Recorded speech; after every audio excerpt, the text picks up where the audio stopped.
Hello' friends, সকলোকে মোৰ চেনেলটোলৈ স্বাগতম জনাইছোঁ। আজি মই লৈ আহিছোঁ বইল চিকেন ৰেচিপি।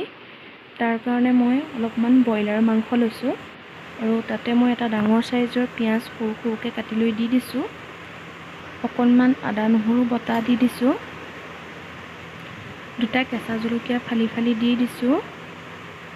আধা চামুচ জালুকৰ গুড়ি দি দিম আৰু অকণমান নিমখ দিম সোৱাদ অনুসৰি। আৰু এইখিনি এতিয়া হাতেৰে ভালকৈ সানি ল'ম যাতে মছলাখিনি ভালকৈ মিক্স হৈ যায়। আৰু 15-20 মিনিটমানৰ কাৰণে মেৰিনেট হ'বলৈ ৰাখি দিম।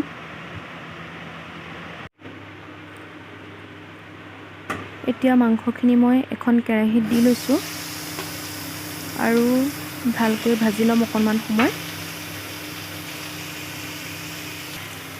ইয়াত কোনো ধৰণৰ তেল ব্যৱহাৰ কৰিব নালাগে। মাংসখিনি অকণমান ভাজি লৈ পেলাই মই 5-10 মিনিটমানৰ কাৰণে সিজিবলৈ ঢাকনি লগাই দিম।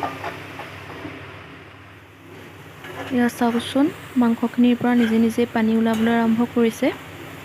আৰু এইখিনি এতিয়া আৰু অকণমান ভাজি লৈ 10 মিনিটমানৰ কাৰণে সিজিবলৈ আকৌ ঢাকনি লগাই দিম। এয়া চাওক, মাংসখিনিৰ যিখিনি পানী ওলাইছিলে সেইখিনি শুকাই গ'ল। এতিয়া ইয়াত মই এগিলাচ পানী দি দিম।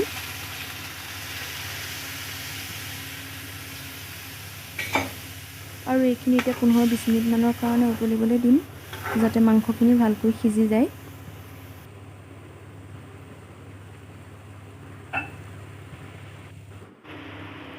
এয়া মাংসখিনি প্ৰায় ৰেডি হৈয়ে গ'ল।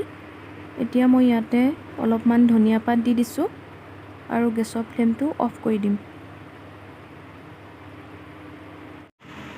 এয়া বইল চিকেন ৰেডি হৈ গ'ল। আশা কৰিছোঁ আপোনালোকে ৰেচিপিটো ভাল পাব আৰু ট্ৰাই কৰিব।